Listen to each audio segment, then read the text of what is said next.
আপনার কানে কি এরকম কোনো কথা আসে যে বিএনপির জনপ্রিয়তা কমছে এবং বিএনপির জনপ্রিয়তা কমার মূল কারণ তারা যেটা বলছেন সেটা হচ্ছে যে বিএনপি প্রতিশ্রুতি ভঙ্গ করে?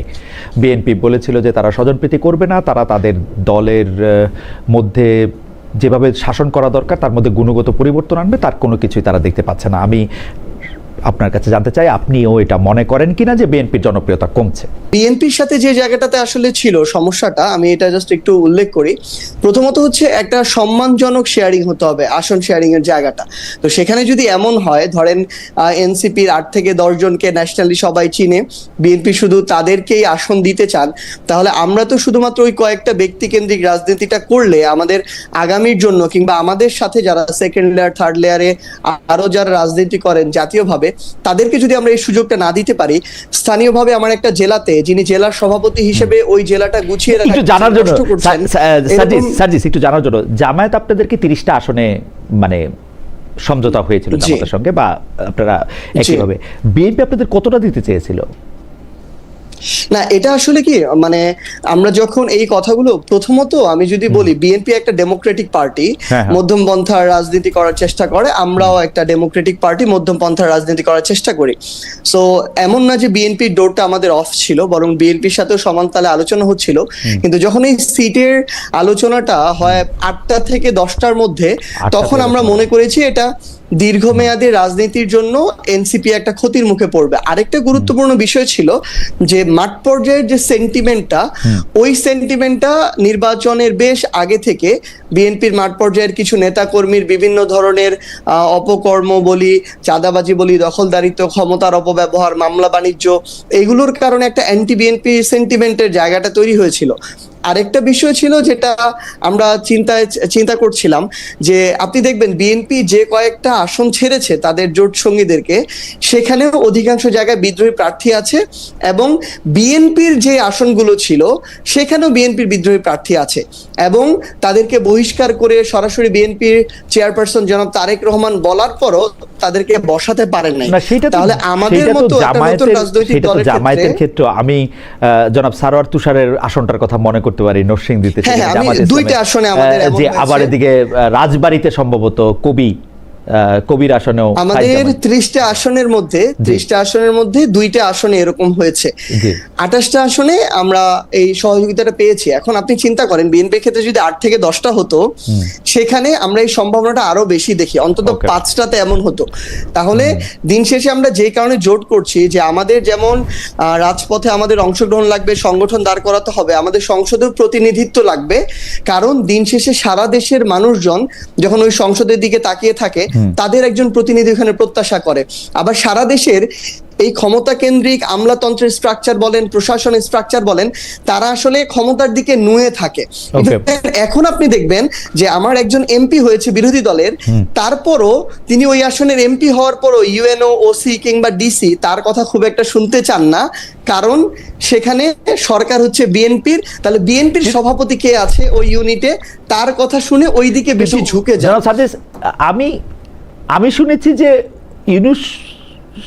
ডক্টর মোহাম্মদ ইউনূস যখন ক্ষমতায় ছিলেন তখন আপনাদের কথা ইউএনও সাহেবরা বেশি বেশি শুনতেন, তাই না? মানে আপনাদের অনেক প্রভাব ছিল, ব্যাপারটা কি? ঠিক আছে, আমি একটু বলি ভাই, না এরকম না। ব্যাপারটা হচ্ছে দিন শেষে প্রশাসন বলি, আইন শৃঙ্খলা রক্ষাকারী বাহিনী বলি, তারা ক্ষমতার দিকে ঝুঁকে থাকে, এবং এই ক্ষমতাটা আপনি যদি দেখেন অন্তর্বর্তীকালীন সরকারের ক্ষমতা না। অন্তর্বর্তীকালীন সরকারের সময়ও অনেকে বলার চেষ্টা করে যে জামায়াত শক্তিশালী ছিল, অনেকে বলার চেষ্টা করে যে সমন্বয়করা বা এনসিপিতে যারা ছিল তারা ক্ষমতাশালী ছিল, কিন্তু ব্যাপারটা এরকম করে ওয়ার্ক করে নাই। কারণটা হচ্ছে সবচেয়ে বড় রাজনৈতিক দল হিসেবে বিএনপি সেই জায়গায় সবচেয়ে বেশি তাদের ম্যান পাওয়ার আছে, তারা সেই ক্ষমতাটা খাটানোর চেষ্টা করেছে। প্রত্যেকটা জায়গায় তাদের দীর্ঘ সময় ধরে রাজনীতি করার কারণে প্রত্যেকটা জায়গায় তাদের প্রতিনিধিত্ব আছে। এবং আরেকটা গুরুত্বপূর্ণ বিষয় হচ্ছে প্রশাসন থেকে শুরু করে যারা স্টেক হোল্ডাররা আছে, তারা মনে করতো সবচেয়ে বড় রাজনৈতিক দল হিসেবে বিএনপি তো ক্ষমতায় যাবে, সো বিএনপি যদি নাও চাইতো প্রশাসন ওই দিকে ঝুঁকে থাকতো। একজন ডক্টর ইউনূস কিন্তু একজন ডক্টর ইউনূসের কথা, আচ্ছা উনি যেহেতু নাই, আমি আপনার কথাই শুধু বলি। জনাব সার্জিস আলম, আজকে কত 2026-এর 16 জুন, তো 2026-এর 16 জুনে সার্জিস আলম যতটুকু ক্ষমতাশালী, 2025-এর 16 জুন কি তার চেয়ে অনেক বেশি ক্ষমতাবান ছিলেন না? আমি শুনেছি জনাব সার্জিস আলম কোথাও ফোন করলে সেইটি বাস্তবায়িত হইতো খুব দ্রুত। আমি শুনছি, এটা আমার শোনা কথা, আমি জানি না ঠিক। না ভাই, আসলে এরকম অনেক কিছু শোনা যায়। না, আপনার কাছে কি মনে হয়? আপনি বলেন যে আপনার কাছে কি মনে হয়? আমি তখনও একদম যেটা খুবই ইমার্জেন্সি একটা জায়গায় প্রয়োজন, একটা ইনজাস্টিস হয়ে যাচ্ছে, তখনও আমি আমার জায়গা থেকে ওই জায়গায় কথা বলেছি। যদি প্রয়োজন হয় এখনো কথা বলি, তখনও যেরকম আমি রেসপন্সটা পেতাম, আমি খুবই কল দেওয়ার চেষ্টা করতাম, কারণ এগুলোকে বিভিন্ন খাতে প্রবাহিত করা হতো এবং আমরা এগুলো অনেক কিছুর মধ্যে দিয়ে গিয়েছি, কারণ পূর্বে আমাদের এই রাজনৈতিক অভিজ্ঞতাটা ছিল না।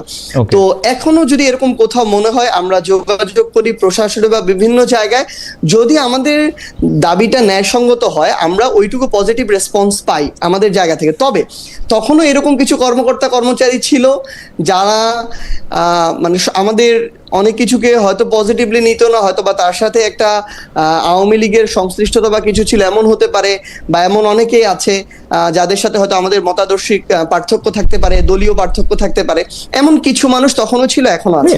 প্রধানমন্ত্রী আজকে সুবিধাবাদী অবস্থান নিছেন, উনি ব্রাজিল আর্জেন্টিনা কোনোটাতেই যান নাই, উনি আজকে ইংল্যান্ডের পক্ষ নিছেন, না হলে উনার সকল শুভাকাঙ্ক্ষী দুই ভাগে বিভক্ত হয়ে যাইতো, এক ভাগ অনেক ফেভার পাইতো, এক ভাগ পিছনে পড়ে যেত। আমি একটা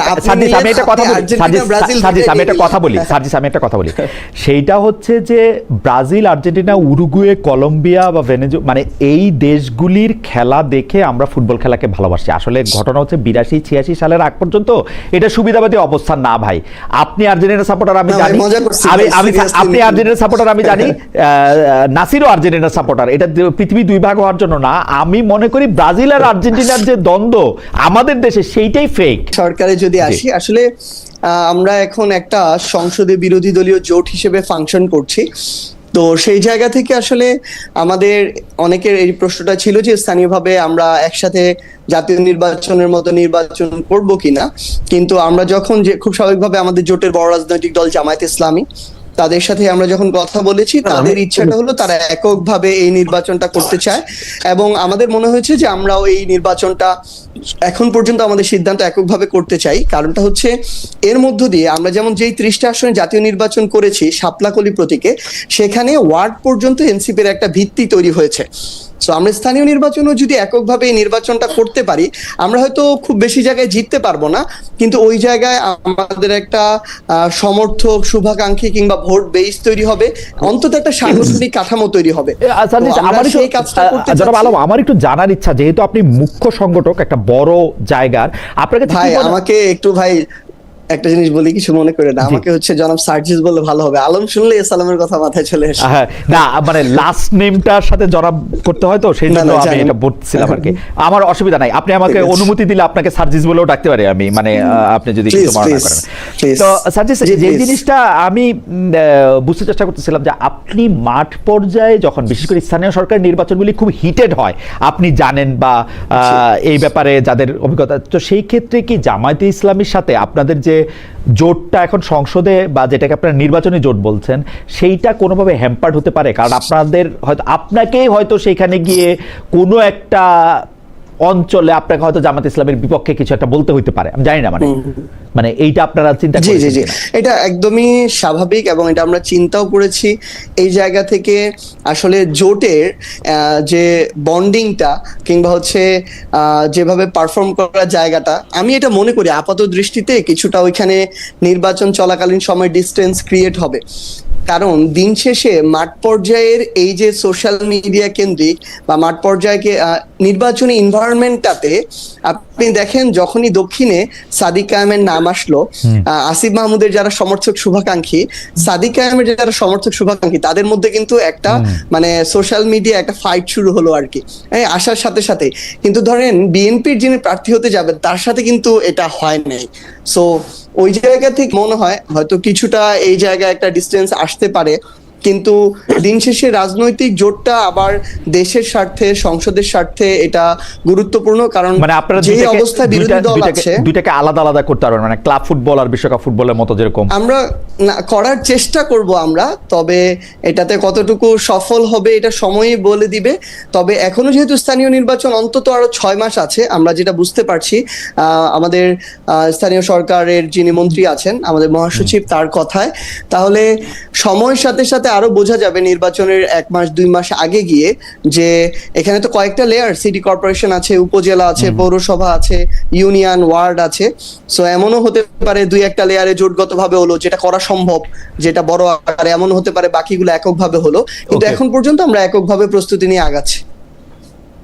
ওকে, আপনারা এককভাবে প্রস্তুতি নিয়ে আগাচ্ছেন, কিন্তু সেটি পরে আবার কিছুটা পরিবর্তনও হতে পারে। যেমন জাতীয় সংসদ নির্বাচনের ক্ষেত্রে আমরা প্রথমে আপনাদের মনে হয়েছিল যে আপনারা এককভাবে নির্বাচন করবেন, পরে আবার সেটা ভিন্ন বাস্তবতা ভিন্ন হয়েছে, সেটি নিয়েও আমরা আসলে নিশ্চয়ই পরে শুনবো। 16 বছর যেই স্বৈরাচার পালিয়ে গিয়েছে, যেই স্বৈরাচারকে বাংলাদেশের জনগণ বিতাড়িত করেছে আন্দোলনের মাধ্যমে,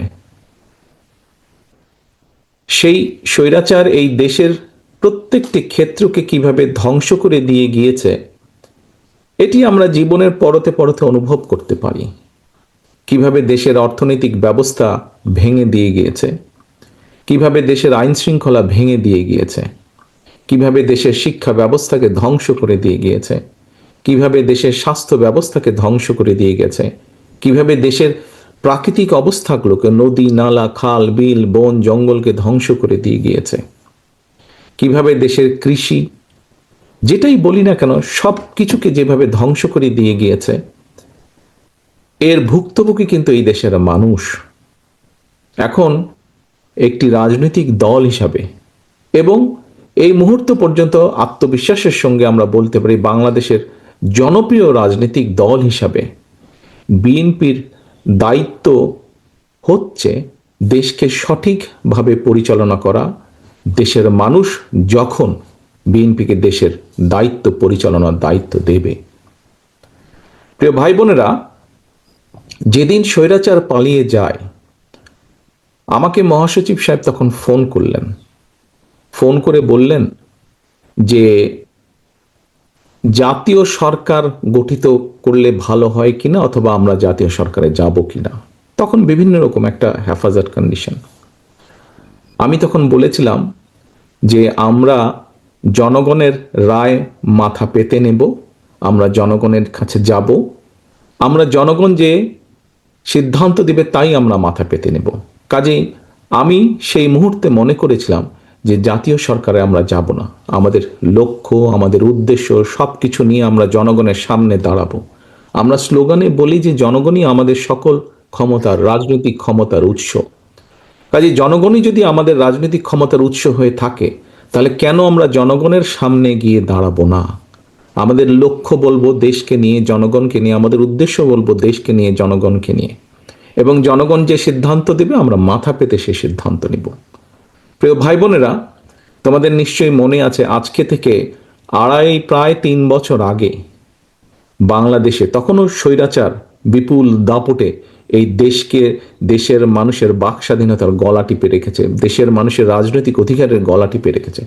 কিন্তু সেই রক্তচক্ষুকে উপেক্ষা করে আমরা দেশের মানুষের সামনে সংস্কার প্রস্তাব দিয়েছিলাম, যেটি 31 দফা হিসাবে পরিচিত সকলের কাছে, তাই নয়? মনে আছে নিশ্চয়ই তোমাদের।